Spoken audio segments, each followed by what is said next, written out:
Olá, eu sou Nara, sou psicóloga organizacional do trabalho. Eu estudo, pesquiso e trabalho com gestão de pessoas.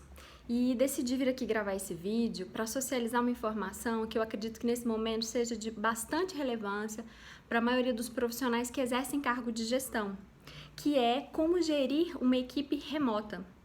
As equipes remotas são aquelas em que seus membros eles estão deslocados, né, no espaço, eles não estão no mesmo local. Cada um está num espaço diferente. Como a gente está trabalhando em home office nessa quarentena, a maioria de nós, exige-se que a gestão ela tenha algumas habilidades diferentes, os gestores desenvolvam habilidades diferentes, porque é muito mais desafiador gerir um time que está distanciado, separado, do que um time que está todo junto no mesmo local, cara a cara, face a face.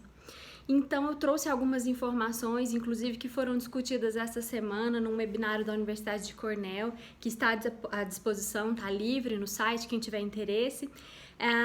Peguei algumas pesquisas mais atualizadas e trouxe 4 grandes desafios que em praticamente todas as pesquisas aparecem, que são desafios dessa gestão de equipes virtuais, que é uma tendência. A equipe multicultural, a equipe virtual, separada, de países diferentes, locais diferentes, é uma tendência.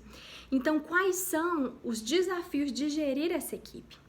O primeiro grande desafio, ele é um desafio tanto para gerir equipes virtuais quanto para gerir equipes presenciais, que é a comunicação.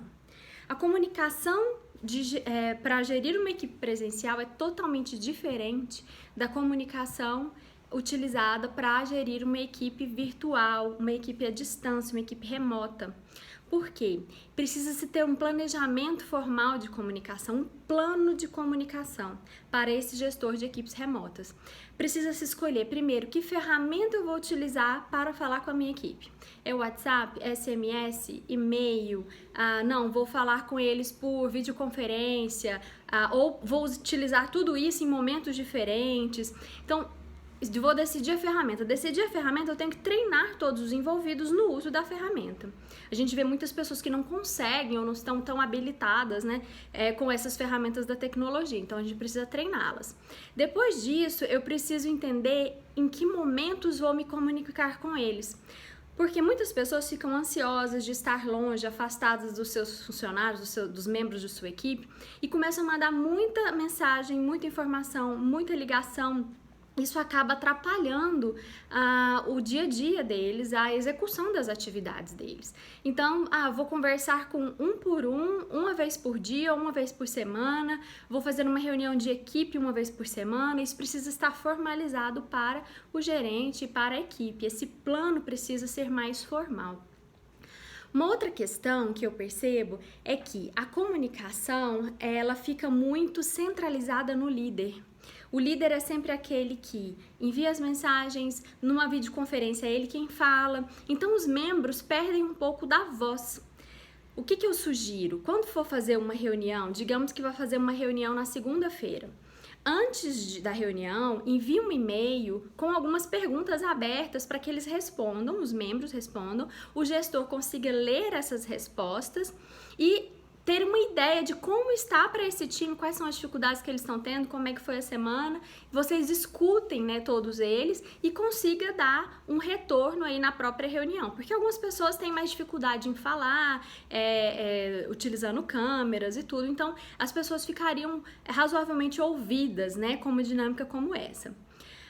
Mais uma questão da comunicação é o seguinte: como a comunicação ela acaba sendo um pouco menos natural, porque as pessoas estão separadas, então não ocorre no dia a dia, é muito comum que ela fique muito voltada para a tarefa, para a atividade, e perca-se essa comunicação social, essa interação social que existe dentro das salas de trabalho. Por isso, precisa-se ter algumas estratégias para diminuir essa distância social. E aí vem o segundo desafio: como diminuir a distância social entre as pessoas. Porque é muito comum que numa sala de trabalho eu pergunte para os funcionários: como vocês estão? Como foi o final de semana? Os membros troquem uma equipe. Isso vai gerar entre eles uma coesão maior, um senso de identidade maior. E como que eu faço isso com uma equipe remota? Tem estratégias muito legais sendo utilizadas. Não sei se serve para todo mundo, mas vou dar algumas dicas.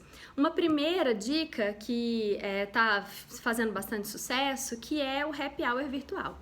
Então, digamos que na sexta-feira, 5h30, cada um na sua casa, abre aí sua Coca-Cola e aí a gente vai se conectar para falar coisas aleatórias, o que foi engraçado no meu dia a dia de trabalho essa semana, os desafios que eu tive, o que aconteceu aqui na minha cidade. Então eu preciso gerar essa interação, ela não acontece espontaneamente, então eu preciso planejá-la e executá-la.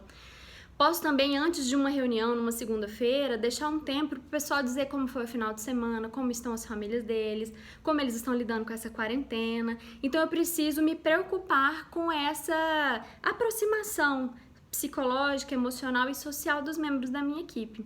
Então o primeiro desafio é a comunicação e o segundo é a aproximação social.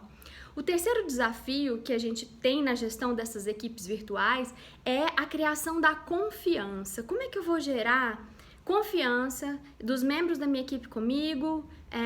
Como é que eu vou confiar no trabalho deles? O que eu vejo? Muitos gestores ficam com muito medo desses funcionários estarem longe dos olhos deles. Por exemplo,